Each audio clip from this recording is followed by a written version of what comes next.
Hi, everyone. Ready to start session 3. Question first, how many of you have voted so far in the best poster competition? Still, everybody holding the votes to the last minute. Wait, did somebody put a hand up? Oh, we got one person who's voted early. That person is confident in their choice. Everybody else, reminder, we've got more breaks to come, and then I'll tell you when the last window for voting is, and then the winners of the best poster competition, as well as the best presentation and best pitch, will be announced at 5:30 at the end of the day, so you gotta hang out. That said, for poster presenters, I have some good news. We have re-upped the snacks in the snack room and added some sandwiches and things, so that'll get you through to 5:30, all right? So hang in there. Now we get to turn into a new session. This session, we're gonna talk about renewable energy technologies. This is one of the first part of 2, actually. And so in this session, we're really gonna talk more about the generating side of things, and then in the next session, it'll be more of the actual harnessing or sort of smart grids and those sorts of things. So, let's see, I think that's everything I need to tell you, except for the fact that we have a substitution. Our first presenter for this session is unfortunately quite ill. And so sometime this morning, our first presenter was told, hey, you're giving a 10-minute talk at the colloquium, and he's really excited. This is Octavio Perez. He is not Jayapal. If you're watching at home and you see in the program that we're waiting for Jaya, she unfortunately is not available. Octavio is taking over. Make sure you stand at the mic for the folks at home on the live stream. Hello, everyone. I know you were expecting another thrilling and very exciting talk about molybdenum sulfide electrode for CO2 reduction, but unfortunately, as Kenneth said, Jaya was unable to make it today, so here you have me. So my talk of today is entitled as Immobilized Rhenium and Manganese Phenanthralene Catalyst for CO2 Reduction. And my name is Octavio Martinez, and I work under the supervision of Dr. Steve Bergens. So to start, I will try to address and focus your attention on 2 top research priorities.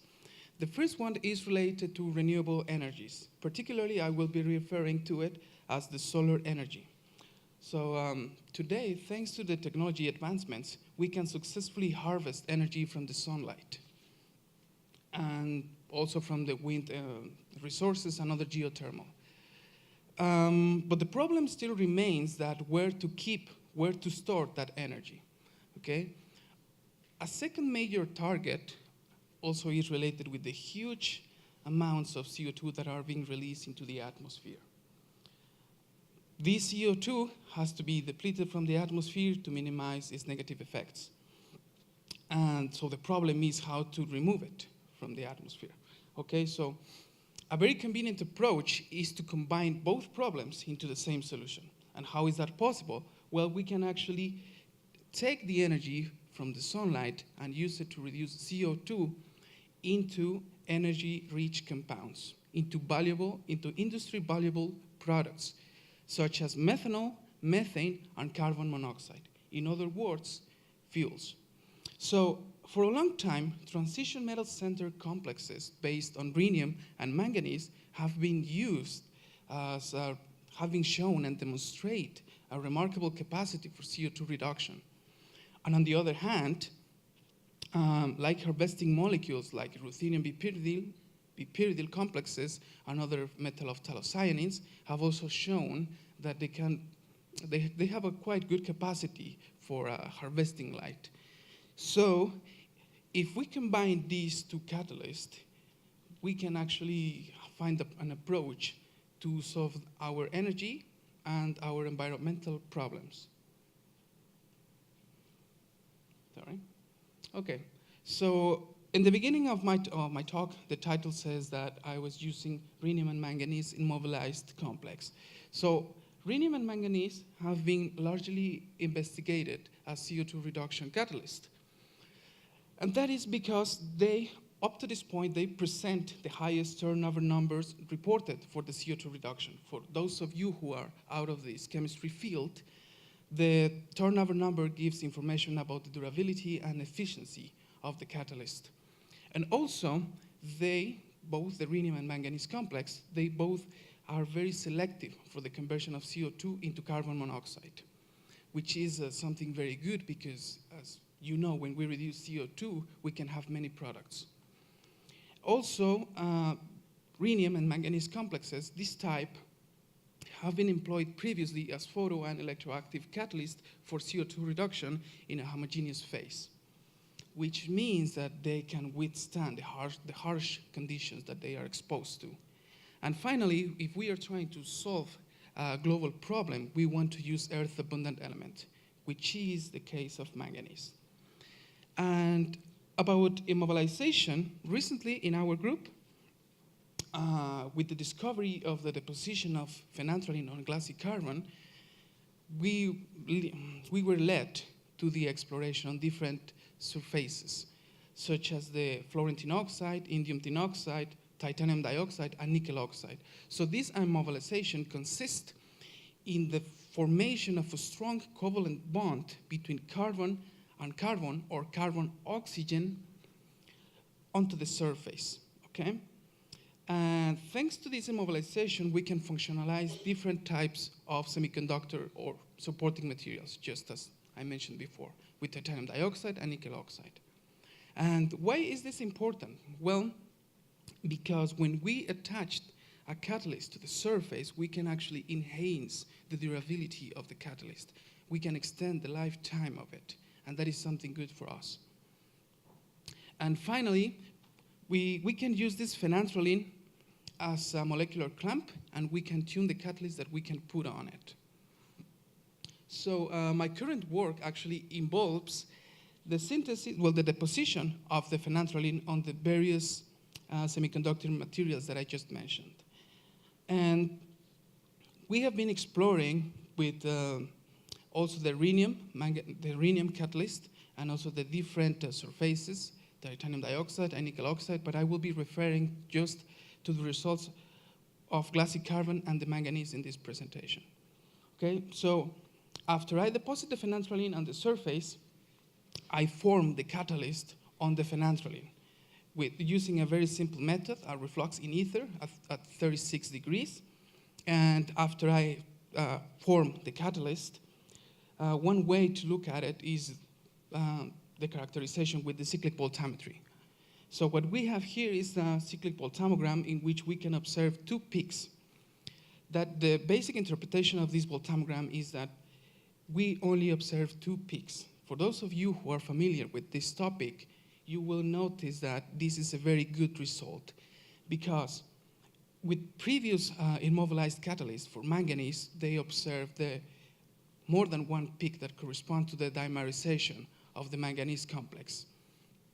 And that is not something very good, because we might need to put more electricity power to break up the bond between the dimers and then get the monomer, which is the active species. So just to put it in perspective, this might be the first manganese complex that actually do not dimerize. We have a high surface coverage, and also the reaction conditions for the formation are very mild. And of course, manganese is cheap. So to test the ability for this catalyst on the CO2 reduction, we have to run an experiment. And in this experiment, we apply a negative potential to the catalyst to observe if they can actually reduce the CO2 into carbon monoxide. What you can see here is another cyclic voltammogram in which, the red lines, the red sweeps are actually showing that the current is much higher. It's much lower in the sense that it's more negative, but that implies that the more negative the current, the more CO2 is being reduced. So, and then also with the black line, you observe that if there is no CO2 present, we cannot get reducing currents. So also to put this to you in perspective, the highest current density, we may have found that this is the first catalyst with that we do not observe the formation of the dimer, and also we have the highest current density achieved by this type of catalyst. Okay, where are we going with these preliminary results? First of all, we can use the phenanthrene as a molecular clamp to attach a different numbers of chromophores or light harvesting molecules. Like in this case I put here, we can use ruthenium polypyridyl complexes attached to the phenanthrene, and then on top of that chromophore, we can coordinate the CO2 reduction catalyst. And then, well, we can test it for photocatalytic activities. And then potentially we can also extrapolate the whole system and use it in different surfaces. Virtually any type of semiconductor can be used as supporting material for this system. And finally, this is only one side of the electrocatalytic cell. This is also known as the cathode because in these places where the reduction is taking place. But on the other side, there is also the anode in which the oxidation, it has to be done. And if we can integrate these together into just a single solar dye sensitized cell, that would be great. And this is where we are heading to from this point. And I think that should be all. That should be my talk. Thank you for your attention. Thank you, Octavio. Extra round of applause for getting the call this morning and then showing up now and doing this. Very much appreciated.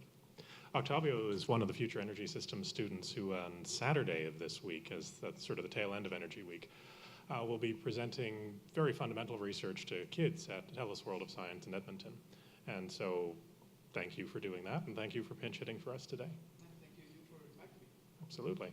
All right, so judges, are we good to go? Thumbs up, thumbs up, okay. So our next presentation is from one of yesterday's session chairs, Dawat Bayen. So the title of my presentation will be Hydrothermal and Enzymatic Treatment, Mediated Co-Production of Fermentable Sugars and Cellulose Nanocrystals. So as we know, cellulose nanocrystals are alternative fuels which come from lignocellulosic biomass such as wood chips and agricultural residues. And we can reduce greenhouse gas emissions if we use these alternative fuels as we are currently blending ethanol with gasoline at 5% here in Alberta and at 8.5% in Manitoba, according to the provincial regulations for fuels. The major challenge in the production of cellulosic ethanol is that there's a high feedstock cost and production cost. So in our lab, we came up with a strategy in order to reduce the production cost by co-producing cellulosic ethanol in a CNC plant. So what is a CNC? So CNCs are cellulose nanocrystals. So these are basically nanoparticles derived from cellulose, which have size ranging from 100 to 500 nanometers and width of 3 to 70 nanometers. So they're derived from purified cellulosic materials. And what makes these cellulose nanocrystals unique or very important is that they have a very high mechanical performance. They have high tensile strength, which makes them even stronger than steel, and they come at a light weight and they're thermally stable. Because of these unique, desirable characteristics, cellulose nanocrystals have potential applications in order to reinforce composite materials that are used in different industries, including construction, automotive, and aviation. Currently, CNC is produced by acid hydrolysis process. So if we look at the internal structure of cellulose, we have a crystalline part or domain, and we have a crystalline domain which is highly ordered, and we have a less ordered amorphous domain. What the acid does is it breaks up the amorphous chains and fragments the crystalline to extract cellulose nanocrystals. The major limitation of this process is that 80% of the biomass that goes into the acid hydrolysis reaction goes to waste, which could have been used for fermentation to ethanol as a fermentable sugar. So what we came up with in our lab is, what if we improve the crystallinity and hence utilize much of the biomass? So remember how I said there are two domains in the cellulose internal structure? Well, I lied a bit. There's another one, semi-crystalline cellulose, which is in between. So this part can actually be recrystallized, or in other words, we can reorder it to become more crystalline by using heat treatment. So if we use moist heat, under these conditions, from 150 to 225 in the absence of oxygen, it's possible to reform the crystals. And the reason why this happens is because of the change in some of the bond angles on the functional groups of the glucose, which makes or which induces or promotes more hydrogen bonding to make the crystals more ordered. And if we further acid hydrolyze the crystalline part, then we can get more CNC. And in the process, also, we get some degradation products. So what we did was we used a high pressure, high temperature reactor and tried to see what we can do with the temperature range of 150 to 225. And when we looked at the characteristics of the heat-treated material, we see a reduction in the mass because of the decomposition of the material itself, and most of it comes from hemicellulose degradation of xylan. There is some degradation of cellulose, but it's not that significant. It only appears at 225 degrees. And we see some coloration on the heat-treated material because of some degradation products. The most important data that we wanted to look at is, has the crystallinity improved? So we did some X-ray diffraction analysis, and we see that there is significant improvement in the crystallinity of the material. And therefore, this proves that the semi-crystalline part of our cellulose has actually been crystallized. The next question is, are the crystals good enough to produce CNC? So we took the heat-treated material, did acid hydrolysis, and checked if we can get a higher CNC yield, and we did. So at these temperatures above 175 degrees, we see a significant improvement in the CNC yield. So this means that the semi-crystalline cellulose has been ordered to the perfection of what we could have as a CNC precursor. And when we looked at the CNC material, we see a very strong coloration induced or imparted onto high temperature treatments like the 225 degrees. And when we did some elemental analysis, we were able to see that there was evidence of carbonization.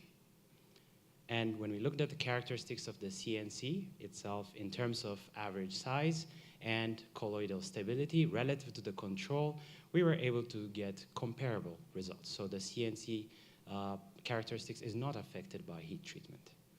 So in conclusion, we can say that the hydrothermal treatment-mediated strategy allows formation of crystals in wood pulp, improves the CNC yield, and produces CNC of comparable quality.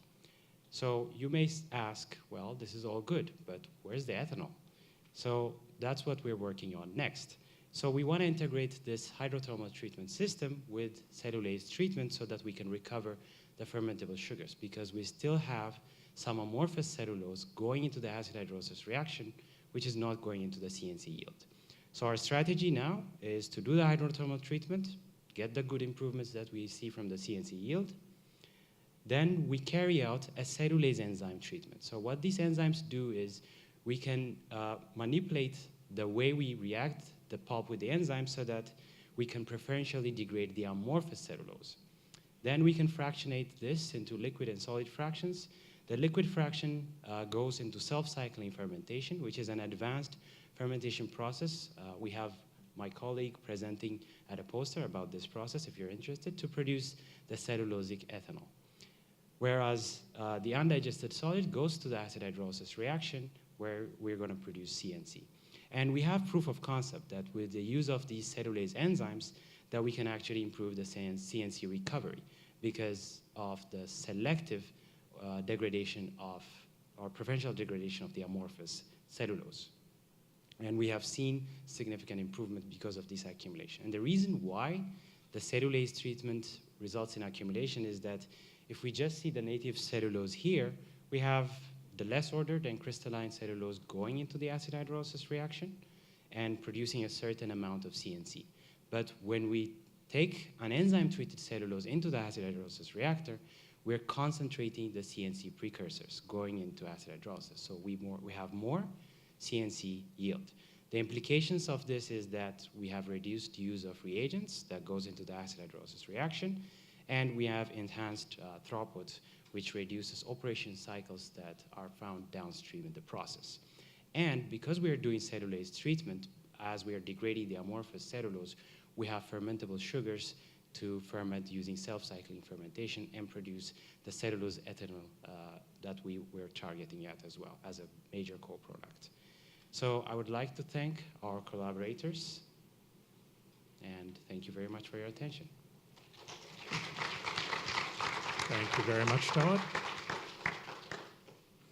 Once again, we're running ahead of schedule. I really like these student presentations. Unlike professors who do tend to go on, not looking at anybody in particular in this room, everybody's been very much timely, and it's very much appreciated. So judges, we got thumbs up. Everybody's good for our final 10-minute presentation of this session. Michael's already on his feet. This is Michael Nicolcito. I am in his lab far too much, and yet he has still agreed to do this. So Michael, take it away. Terrific. So my name is Michael Nicolcito. I'm a master's student in the Department of Mechanical Engineering, and I'm going to be presenting to you today on improving the thermodynamic performance of a low-temperature different Stirling engine using non-harmonic drive mechanisms.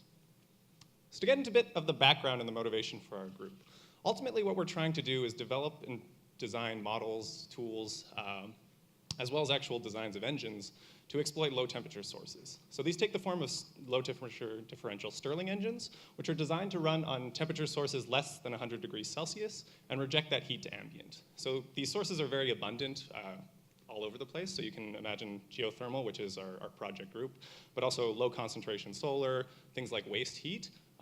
Though the process isn't super efficient for recovering that energy is abundant. So any improvements we can make in those engines to exploit that is hopefully a great potential for developing power.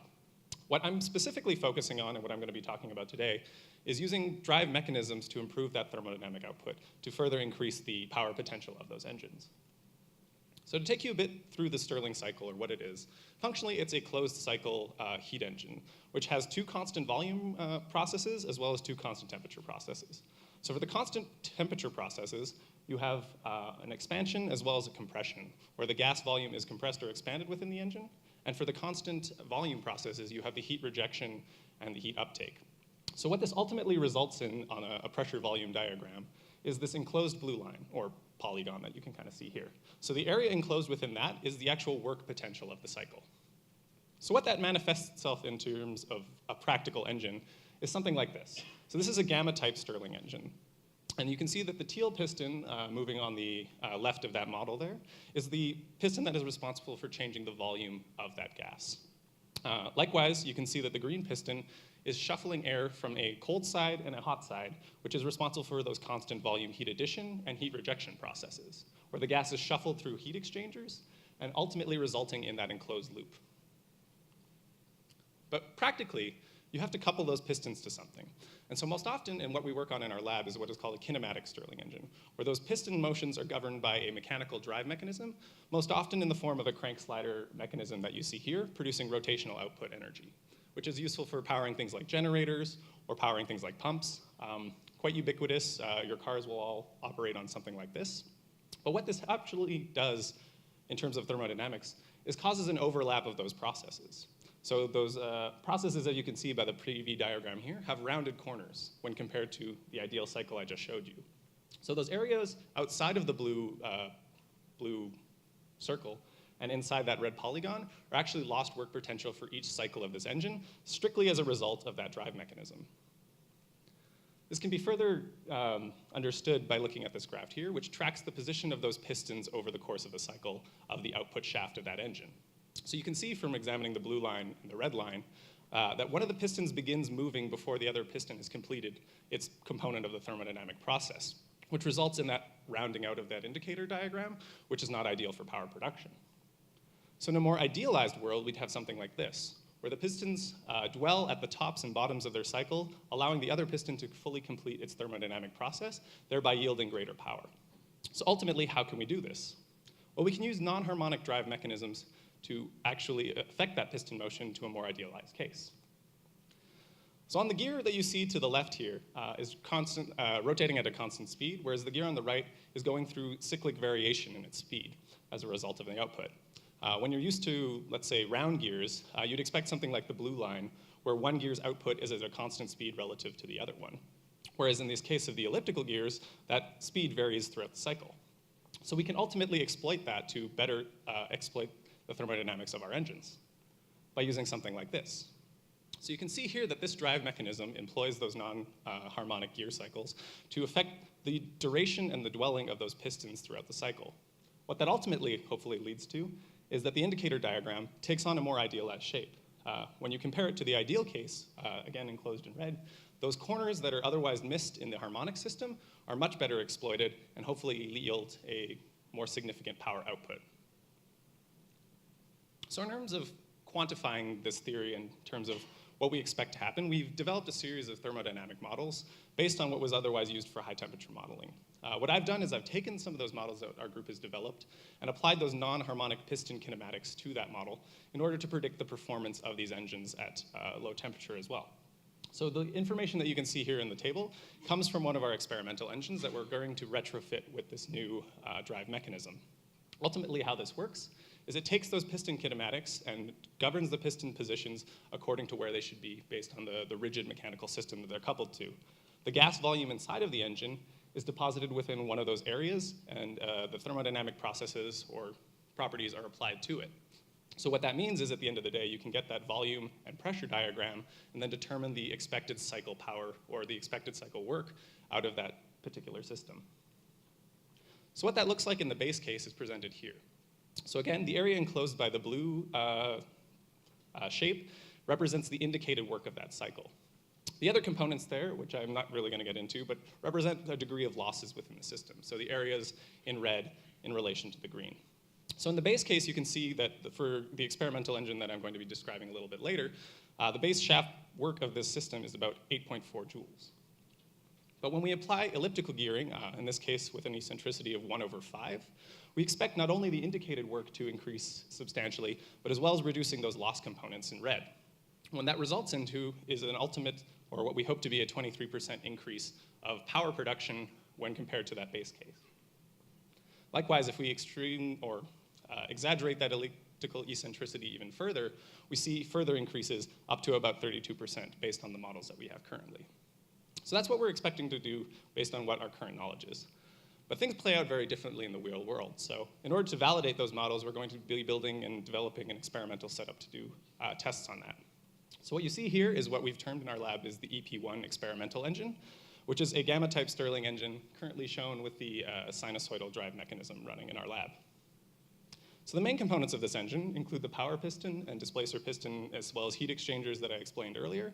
And it's coupled right now currently to a sinusoidal drive mechanism with a crankshaft and a flywheel, as well as some of our power measurement devices. This comprises a rotary encoder to take the positions of those pistons as they are rigidly connected to the drive mechanism, as well as a load application pulley to provide a work for the engine to work against, and a torque transducer to measure the torque output from those systems, from where we can derive power. In terms of what I'm working on right now, and I'm in the process of modifying, is that EP1 to use these non-circular gears. So you can see here that there is a second pair of parallel crankshafts that run parallel to the main output shaft. In order for this system to work, that output shaft needs to be running at a constant speed, so an enlarged flywheel is also being added, while at the same time having the flexibility to change off those gears as necessary. So in the model that you can see right here, it has round gears, which has that same constant harmonic test case, which will form the base case to determine whether or not the addition of elliptical gearing has penalties that are unforeseen by the thermodynamic model, whether that be increased friction or increased wear on the components, or ultimately a slower speed of cycling, which would, again, potentially reduce power at the end of the day. In terms of measuring components, those are all the same. Again, trying to disturb the least amount on the experimental engine that we can up to this point. So again, where are we at in terms of the experiments right now? We're currently disassembling the EP1 as it stands right now. So that's removing the conventional sinusoidal drive mechanism, as well as doing some minor improvements to the system as it stands, while otherwise preserving the heat exchanger and the piston systems to, again, make sure that the base case isn't largely disturbed. One thing to note, we have access to a significant amount of 3D printing and additive manufacturing equipment within the mechanical department, which allows us to build some very unique geometry components quite quickly. So you can imagine things like elliptical gears, which are pretty atypical in average industrial applications, would be hard to source otherwise. But thanks to additive manufacturing, we're able to quickly test and build and even modify and test new designs of these things down the line in a much shorter time span than we would be otherwise. which is hopefully going to accelerate the rate at which we can determine experimental results. So what have I told you today? Essentially, I've gone over how that conventional drive mechanisms that use harmonic systems in Stirling engines are suboptimal in terms of the thermodynamics, but how we can apply kinematic mechanisms that are non-conventional to potentially increase the thermodynamic performance. In terms of where our model's at right now, we're predicting that power or work potential increases of that cycle can be up to 30%, but we don't yet know what the penalties are in a real-world application. So we're developing an experimental setup to test that and validate those models further, again with the emphasis of hopefully being able to develop those engines to a commercial deployable scale. I'd like to thank FES for providing funding for the research that I'm doing, as well as Alberta Innovates and NSERC. And I thank you for listening to my presentation here. Thank you. Thank you, Michael. You're all good? Okay, so with that, we are done the 10-minute presentations for this session. It will be time to transition in a moment to our 3 minutes. We'll just wait to make sure we've got the judges all set up and the countdown clock is ready to go. Judges, everybody's nodding, thumbs up. Wazil Rahman is going to have our first 3-minute pitch for this session. And so just get set up and then we'll start the clock when you're ready. It is estimated that fuel requirements in Canadian aviation industry will double over the next 20 years. Depleting fossil fuel reserves on one hand and addressing climate change on the other has led research to find alternative routes to jet fuel. So, is it possible to find or divert from fossil fuels and create a new pathway to green aviation fuel? My research might have the answer to it.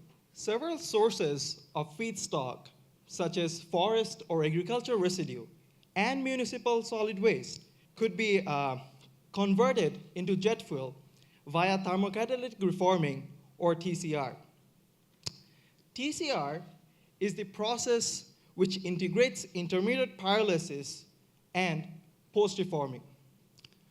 Pyrolysis is the process of heating a substance at elevated temperatures in absence of oxygen. Now, usually, pyrolysis of biomass results in gas, bio-oil, and biochar. However, in TCR, we add a post-reforming stage that allows all these products to stay in contact at a longer time than usual practice. This allows the biochar to act as a catalyst and initiates reactions which enhances the physical and chemical property of the bio-oil. The biochar and the gas can then be transferred to a combined heat and power unit to produce electricity and make the system self-sustainable, requiring no power from the grid. The simplicity of the system qualifies it for its decentralized and small-scale applications. The unit is mobile and could be set up in remote communities to utilize the waste and agricultural residue from these communities and give power back to them. In short, thermocatalytic reforming could open up a novel and economic approach to meet the rising jet fuel demand and help to create a greener aviation industry. Thank you. Thank you very much, Wazil. So I'll give the judges a second here. Miranda, you can certainly stand up. We're just waiting on the judges, make sure the clock's reset. Our second 3-minute pitch from Miranda Stahn. Good afternoon. So today I'm going to talk to you about alternative methods of product recovery, specifically in methanotrophic bacteria. So first we have to ask ourselves, what are methanotrophs? They're a unique subset of bacteria that are known for their capability to metabolize methane from impure sources, such as industrial waste streams, and convert them into valuable byproducts.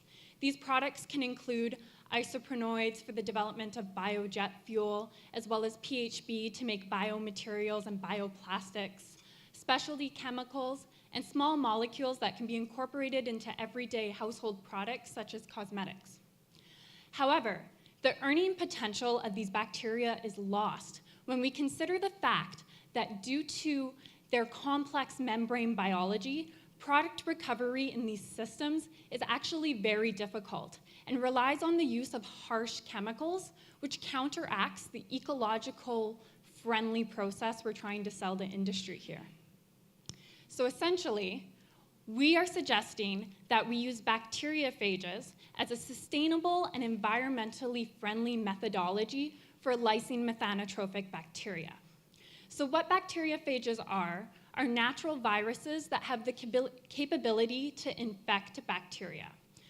Upon infection, they will undergo one of two life cycles, the first being a lytic cycle, where they will successfully infect the host, lyse them, and cause them to spill their contents, including the valuable materials we want, into the surrounding environment. The second life cycle is a bit more complex, known as the lysogenic cycle. Here, the bacteria virus will insert its DNA into the host, and upon stimulus from the environment, will at a later time cause the cell to die and, of course, dump its contents into the surrounding environment. In our current work, we have identified both lysogenic and lytic bacteria that have the capability to infect methanotroph systems. Both bring different, potential to industry. Lytic bacteria are easy in the sense that we can just apply them directly to our cells and get the products we want out using a natural predator. While using a lysogenic bacteria phage gives us two different things. First and foremost, by understanding their life cycles, we can prevent a premature induction in a batch fermentation, meaning that when we decide we want our virus to be induced, it'll be induced not too soon, causing the loss of a batch. Secondly, with both virus methodologies, we can study them and hijack them so we can ultimately create an environmentally friendly process to get our products out. That means we no longer have to think about how to dispose of hazardous chemicals. Thank you. Thank you, Miranda. Exactly on time. So I'll just give the judges a moment and invite Ankit to come forward to get ready for his 3-minute pitch. What comes to your mind when you read in a newspaper that Natural Resource Canada has spent $1.2 billion just to research in field of biofuels? My previous speakers will agree, biofuels are renewable in nature and are environment friendly. It is so true. Biofuels are made of green carbon. Green carbon is something that belongs to our ecosystem and is not in any way linked to fossil carbon that belongs to an ecosystem that existed millions of years ago. Biofuels can be produced in many ways. In context of Canada, which is particularly rich in agriculture, forest, and municipal solid waste residue, producing biofuels from these biomass waste is one of the viable options. There are multiple processes available in order to produce biofuels from these biomass materials. All this process requires some kind of prior steps for delivery of biomass from field to plant and removal of high amount of moisture content attached with biomass. This increases the total cost of the process. That's where my research comes into place. Our research group is working on transportation of biomass in form of slurry with water through pipelines and convert this slurry into biofuels. I am working on a high temperature, high pressure reactor using hydrothermal treatment process. As the name suggests, hydrotreatment is the treatment in presence of water, solving the problem of delivery and the moisture content. In a high temperature, high pressure reactor, this biomass goes into chemical changes resulting to form biofuels such as bio-oil, biochar, and gases like methane and hydrogen, analogous to fossil fuels such as petroleum, coal, and natural gas. I worked on agricultural residues in different range of temperature and pressure in order to obtain the condition at which qualitatively and quantitatively appreciable amount of biofuels can be produced. All this will go in waste if I'm not able to implement it. I worked on composition of these biofuels and obtained their energy values with some simple calculations. This energy value tells you about the energy associated with a fuel. The stabilized comparison shows that biochar has energy equivalent to the low-grade coals. Bio-oil has the energy in range of the market available biodiesels. Hence, we can implement this biochar for the generation of power in power plants or for soil enhancement, biooils for co-processing or direct refining in refineries, and the syngas can be used for production of hydrogen with an aim to completely cease the use of fossil fuels over time. Thank you. Thank you, Ankit. And with that, we are complete another session. So, nothing fancy here. You know the routine. We'll be back in half an hour. 2:15 is the next session. Go out there and freshen up your coffee, maybe grab a snack, and then take a look at the posters. Now, in this upcoming break, the blue posters, renewable energy posters, those folks will be there to present to you, solicit your votes, whatever happens to happen. So, go and have a chat. We'll see you back here in half an hour.